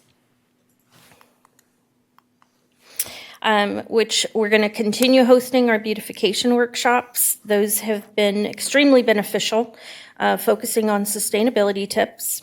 We have 3 Good Neighbor Days planned in 2026, Dave Roberts Park, Countryside, and Gold Rush Park. And as mentioned, we already have 6 field trips scheduled this year as we continue working with our youth, and then, of course, our 3rd annual Spring Service Day. So as I wrap up, I just again want to say that we couldn't do these wonderful things without our community partners, our city staff, and of course, our amazing residents. I appreciate your time and would be open to any comments or questions. All right. We'll start out, thank you so much, with any public comment. Just going that way real quick. Do we have any public comment? The city received public comment from 2 individuals via email or in writing. Those are Laura Butler and Bonnie Patterson. Those have been distributed to the council, placed on the city's website, and printed for the public in the back of the council chambers. I have no other speaker cards. Excellent. Guys got anything? You guys do amazing work. You're the heart of our city. We appreciate you. We love you. Thank you for everything you guys do. All right. Thank you. Yeah, they're helping me get some stumps removed. I was talking to them the past 2 days. You got to put the salt in the stump, and that starts the breakdown of it. You could add that to your metrics, stump removals. Stump removals are big. Oh, no, it's on there. What'd you do, 7 this year? I just saw, I didn't think it was on the slide I saw. Yeah, it was on there. No, but they said something, Then 800. The graphic one. 308. Removed to date. 308 so far? Good Lord. So I'm like Quite a few. I have like There are a lot. AI detection for stumps now. I'll be driving and seeing them. It's like, oh, that's someone to connect. We'll do it for free since it's so important to us. Yeah. I love everything you guys do. I think you're already doing it, but I think I told you like brown bark's better than black bark. And I think we need to think about other low-hanging fruit to go at. I don't know what they are. I propose ugly tree removal. My neighbor across the street's got a freaking ugly tree, and he won't. I'm going to cut it down for him. I'll pay someone to cut it down. The thing is, he doesn't trust me because a contractor dropped a tree on my front walk-up roof, and all my neighbors saw it. So they would be crazy to like give that project to me. Otherwise, I'd go after it. Ugly tree removal. I think it's interesting that you told me, Lorianne, that we kind of backtracked a bit briefly on the means testing and we were overwhelmed with applications. And I don't know what the solution is, but I think there's maybe wiggle room there on finding out how to get more people to apply and to qualify. You have to make very little to qualify for some of these, so it's just something to explore. That's it. You guys are doing great work. I think it'd be cool. You know, we're talking about an AI chat agent for the city, even though that could potentially be a worm's nest. I like where this is going. I was reading today and on a website, some AI chat agent for some city or county somewhere on the other side of the country got them in a lot of trouble because it was telling people to do things they should not do. But I will say it'd be cool, like, hey, plug in your address, we'll spit out, the chat GPT. Here's what your landscape would look like with, city beautified or whatever. I don't know. I shouldn't Wouldn't have you been a like to lawyer. see it I without should work in your guys' department. I don't know what I'm doing. Wouldn't you like to see your land without a gate or a We've fence? actually played with that, showing what it would be like without your trash cans and certain signage. We were able to put in and ask ChatGPT to remove these items. And so we have some examples of like before and after that we can share so that it's a visual. Sometimes it's a visual and it's Visual helpful. learners. Mm-hmm. I know a friend who's on the school board for Sac City, and he lives in Lincoln Village, and he got a code enforcement notice, and it confused the hell out of him. He's literally like, I don't know what you want me to do. This property doesn't look bad in my mind. And so showing people, here's kind of what our expectations are, I think that's really helpful. The workshops you mentioned also, as far as how we can advertise this. So our workshops really helped us get in front of people. Explaining these are not too good to be true is probably one of the hardest things that we have to do. And whether it's a rebuild, whether it's habitat, or even our good neighbor assistance programs. So getting in front of them, and then they actually had visuals at the workshop, which showed photos of what your yard could look like. And I agree with you. I think that's helpful. Yeah, and the workshop in Lincoln Village was really good. It got people out. I think that's a good idea. You guys keep doing those. Thank you. Great job, guys. Thank you very much. Thank you. Oh, and then we joked about it at our study session, but one day we're going to do eminent domain, all the chain link fences. We're just saying, hey, here's your sundown date. We're buying it from you. We're doubling the price. We're doubling our offer, but it's coming down. And a man can dream. Look at David. All good. He's speaks the truth. Thank you again. Thank you. All right. Good job, guys. Next up, we have Stacy. Can you read 12.4? Yes, 12.4 is an appointment of real property negotiators, property address 10744 Gold Center Drive, Rancho Cordova, assessor's parcel number APN 072-0610-090-0000. Can we read them all and vote on them all at once, or do we have to vote one by one? Adam? We have grouped the items so you can vote on them all together. We're on 12.4, it's only one Yep. parcel number. Oh, I'm sorry. That's okay. There is a little bit You're difference talking with this one 12.5. than the other one. Yeah. Okay. All right. Adam, go ahead.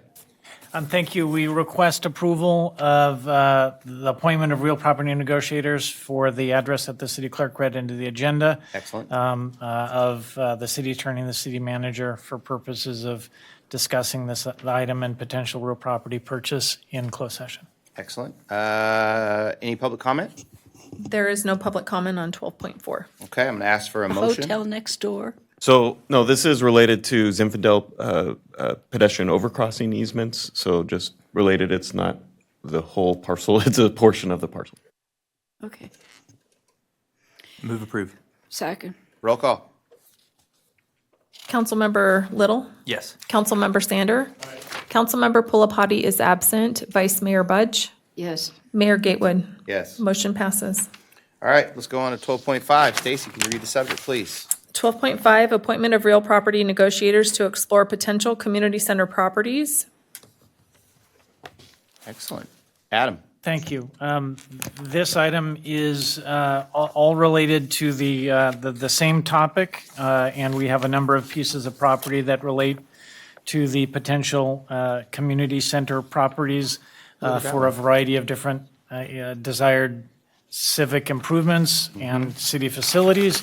And these are listed, a number of properties, A through I, that the city attorney and city manager seek approval of appointment of real property negotiators so that the city council can go in and discuss the potential acquisition and details of the potential acquisition of all or portions of each of these properties for the different identified purposes. Excellent. Do we have any, Stacy, do we have any public comment? Yes, James Garcia, if you'd like to come forward. Yes. Who's this?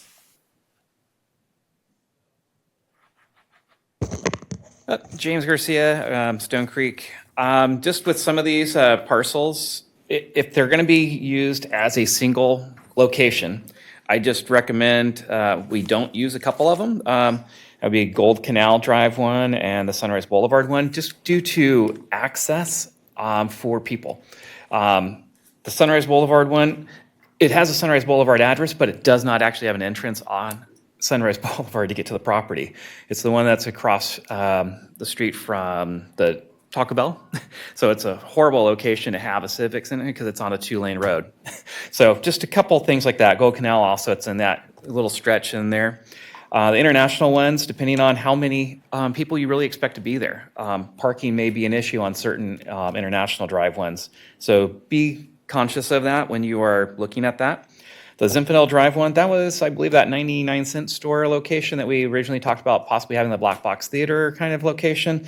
So if it's going to be an all-in-one, it's not going to be big enough for an all-in-one. So think about that too. So just wanting to kind of throw that out there. Think location, think what its purpose is going to be, and not just, oh, it's a property we can buy, because it may not fit the need for everything that it needs to intend to do. So just be aware of that. Think 2-lane roads, not necessarily the best, especially if we're going to be trying to have it as a city center with lots of theater, arts, everything else. People need to be able to get to and from it. So think about that. So just my recommendation on that. I would kill off C, H, and I just right off the bat just because of that. So, all right, thanks. Thank you, James. All right. Council, any questions? I'll move the item. Do I take a second? Yes. Roll call, please. Councilmember Sander? Aye. Councilmember Little? Yes. Councilmember Pulapati is absent. Vice Mayor Budge? I personally don't think we should be discussing half of these, but I'll move the item. I'll agree with the item. I think a lot of them were like assuming we're keeping our options open for like the disjointed approach, even though. Well, one of them's occupied, one of them's Les Schwab, one of them's a defunct shopping center. To me, this is a waste of time. You don't want to move into a tire shop? Listen, that that was a yes. I'll say yes. Mayor Gatewood? Yes. Thank you. The motion passes. All right, 12.6. Those fire. 12.6, council discretionary funds discussion. Micah, go ahead. Sure. So thank you, Mayor. We did get a request for future agenda items to agendize this and talk about if there's any desire to adjust or change any of the discretionary amounts that you currently get for individual selection and decisions. And I don't know, Persephone, you want to pull up the PowerPoint real quick, and I'll just let you move it forward. So basically, we just have a review of some what the other agencies do. Council can provide direction at the end if they want to keep it the same or make any changes to the list. So next slide. So these really just show kind of where different jurisdictions use individual kind of approach to discretionary funds. So this slide really shows kind of what those amounts are for the different agencies. As you can see, Rancho Cordova's kind of in the middle at this point of the individual accounts that are used for individual discretionary funds. Next slide. So this is a list of ones that do not provide direct, but maybe more indirect ways to spend discretionary. So there's budget set aside in another bucket, and there's kind of a process for which they may make recommendations or make requests out of those buckets. So this is a little harder to define as far as what those individual methods are. It's just a different way that these agencies choose to do the discretionary accounts with. Next slide. And so really, it's pretty simple today. You guys asked for this to come back for discussion and consideration, and we can either keep it as they are, as they have been for a little while now, or choose to give us direction to make any changes to the allocation on an ongoing basis. Joe, you thinking 15 or 20? You want to bounce up to? As much as I want to do 20, Elk Grove is bigger than us, and their districts are a lot bigger than ours. So I think 15 or. Are you listening to our council session through your phone? That's fire, by the way. That's hilarious. Yeah, don't miss anything. You can be back on the replay. Go ahead, Joe. Sorry, was I speaking? 20 seems like a lot given if we're comparing ourselves to, our neighbors, they have a lot more constituents. Per council member, 15 seems a little bit. You asked me, but I don't want to overreach. I think 15 is good to start out. There's a lot of nonprofits, and what we do is we break it into $500 and $1,000, and we give money to the Cordova to be able to help out. And we've grown as a city, and we have a lot more people in need, and we want to donate. And I don't think to go up $5,000 isn't a big ask. We are a higher need community. These dollars all end up with local nonprofits. It kind of saves the city and maybe Micah some heartburn at times because we can just make a a rapid decision as an individual. Yeah. To do something. I think the most recent example of this for me was Cordova High hired a new basketball coach. He showed up. He did not have the equipment he needed in his mind to do it. There was no budget at the school to do it. It was mounted about $500. I probably would have done it out of pocket had I not had this available, but that was something I was just able to say, yes, doing it right now. Yeah, I had the sober night for Cordova. Sober grad night. Sober grad night. Right. Which I think was awesome. So Things that need like an immediate turnaround, this is a really, really efficient way to do it. And Linda, I think we established this, I forgot what the staff report says, 15 years ago? Ages ago.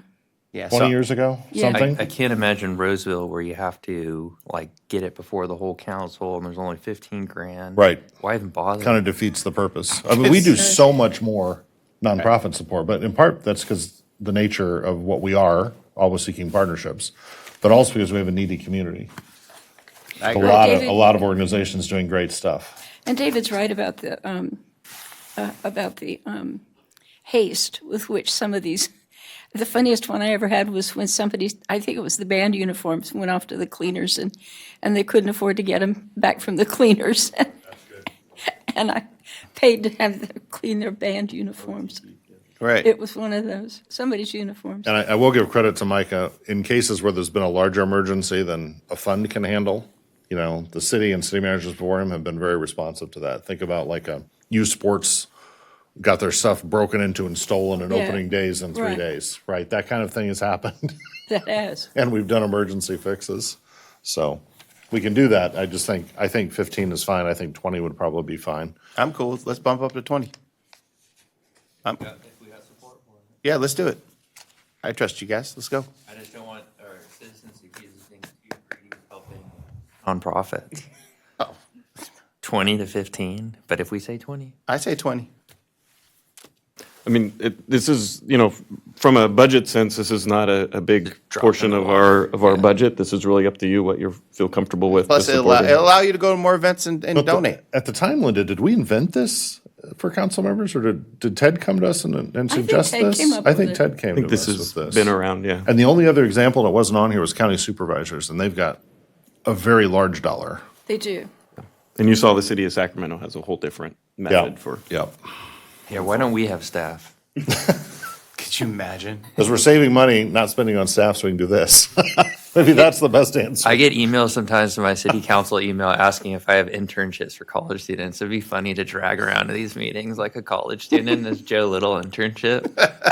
That'd be great. Go ahead and sit out there. Yeah, it's great. Yeah. Take my notes. All right, I'd like to move that we do. Before we do that, can we have public comment? Oh, yeah, of course. Public comment. Thank you. James Garcia. James, get on up here. What about Helen? Is Helen on the list too? Don't be doing this. No. Can't move forward without your two comments. Hit it, James. All right. Yeah. James Garcia, Stone Creek. No, I like the idea that you guys have been doing this for a long time. So I just don't know, is there any record of where we can see where the funds have been spent? I'd love to be able to say, hey, you've helped out 200 organizations and just be able to see that. I don't That's a know cool if I've idea. ever seen it anywhere. We get, I think, like monthly reports. Yeah, You guys it's all probably do. public But I was, record. I just wasn't sure if there's anywhere like You could out there on PRA the it, city's or I'll website forward or it to you anything, if you or want. just because I'd love to say, wow, that's awesome. But then since you guys were talking before I got a chance to talk, I like the idea of the 15,000. But going back to the old numbers, you had 12,500 for the mayor and 10,000 for council members. So does that also mean now you need to go 17,500 for the mayor and 15 for the regular council members? So that way we keep it consistent and do good. So that was just kind of my thought. So a couple things. So thinking about it. Hey, I'm I think helping you guys that out. the mayor is so busy, it's kind of hard to spend all of that. Yeah, to for be God's honest. sakes. We're good. 20 across the board. We don't need to give more. That is simpler, probably, So right? tired. Because the other complication is it ends up getting split over 2 fiscal years, so you end up with. We stopped that. Yeah, we fixed that. It's now fixed that per, problem? yeah, it's now per calendar If you don't year. spend it, it goes back into the fund and you just don't care for it. So I would like to, since no more public comment? That's correct. Okay, excellent. I'd like to move motion, change funding, allocate B to $20,000. Yeah, and I don't think we actually need a vote, because I think we have to come back with some sort of other budget amendment, but just direction from all of you, I'm hearing is Yes. 4-0 to make the adjustment. And we could carry it from year to year, so it's not a, Yeah, like just if you have carry a it. surplus, you carry it. Yeah. So we can figure that out. I Mike, think since that, it's about I don't want money to and just do in a the interest year-end of spend. Okay, you want to do a vote? in the That's interest fine. of full transparency, it's an important issue. And I do think that you heard the council comments about the accountability of the list and the accountability of their spending. It sounds like a great program, and the city is trying to be as transparent as it can be and as accountable as it can be, that these are, local money for local causes. Yep, I like it. So could you want me to take a motion? Who's the motion? Me. Go ahead. B, 20,000. Do I have a second? Second. Roll call, please. Councilmember Little? Yes. Councilmember Sander? Aye. Councilmember Pulapati is absent. Vice Mayor Budge? Yes. Mayor Gatewood? Yes. And Motion passes. Excellent. And so today, are we doing closed session? I'm going to adjourn this meeting. Wait, no, we have council requests for future agenda items. Does anyone have any agenda item? Okay, we don't. And then we need to ask for public comment for closed session items. That's not on my paperwork. It is. It is, you're right. Shame. I could make a suggestion about a future agenda item. What you got? I was going to do this at a committee anyway, but I think it's probably time to consider another property improvement ordinance or property maintenance ordinance. No? We've done a series of these over the years where you kind of like raise the standards of what we expect in commercial property and private property. Okay. Once upon a time, it wasn't required, I suppose, under our code that you have any landscaping in your front yard. But we did that at one point and said you actually do have to have some landscaping. You can't just be, bare dirt or just bare grass. So I think we're sort of overdue for a look at that. I'd like to suggest we schedule it at some point convenient. Okay. Just a question, though. I do not disagree with you. And actually, somebody like Folsom is considering a tax on commercial property owners that don't maintain their empty buildings. Citrus Heights, I think. Is it Citrus Heights? I think that's targeted at the mall. I heard that. Well, that could be, yeah. That part. Somebody is. It's in the paper. But, David, there's so much we need to look at in the zoning code once we get the general plan finished and adopted. It strikes me that would be one of the improvements to the zoning code, along with development standards, that is probably better taken care of at that point after we get the general plan done. And I would just, one comment there in terms of the sequence of things. State law was changed a few years ago to really shorten the period that you're allowed to have an inconsistency between the zoning and the general plan. It used to be that you would move relatively quickly and it wasn't illegal to have a gap there. Now it's much shorter than it used to be. So it'll be important actually to start these conversations that Councilmember Budge is talking about the zoning, even as you're getting close to adopting the new general plan, so that you don't accidentally take too long before updating the zoning. So I think we'll work closely with planning to make sure that there might be a bit of an overlap there. So what I hear you really saying is that as these ideas come to us, we should be providing them to the planning department so that they can keep a list of the kinds of things that are probably going to need to change or be updated. Yeah, I defer to the city manager, but I think that's a good idea so that there won't, and then it'll need to be overlapped a bit in the work sequence, especially if they're numerous or complex. Yeah. Yeah, I do think there's a little bit of difference between the kind of land use, kind of development standards and the kind of nuisance standards that, kind of I think we're talking about. So I think there's probably That's right. maybe two different tracks that kind of need to happen. And I think you were talking more of the Councilmember Sander of the nuisance section, not necessarily the land use. And so I think that's exactly a right. distinction, and is the request being on the nuisance side of the equation, right? Yeah, Or if it's public safety, peace and morals on the, nuisance side, it's not probably a matter of general plan consistency that would raise the issues I was just talking about. So I'm hearing support to kind of maybe check on the nuisance standards and see if there's any changes and adjustments so we can bring back for discussion at a later time. So as well as talking to code enforcement, Yeah, that's the PD, code enforcement, yeah. et cetera. Yeah. Yeah, because you often hear from them, it's like they recognize it's a problem, but it's not technically, or it's not clearly enough prohibited by the ordinance. But if it ends up translating into design standards, then it bleeds over into the land use. Excellent. All right, let's bring it back. So do we have any public comment? We do not have any public comment for the closed session items. Meeting adjourned to closed session. See, look how gentle that was.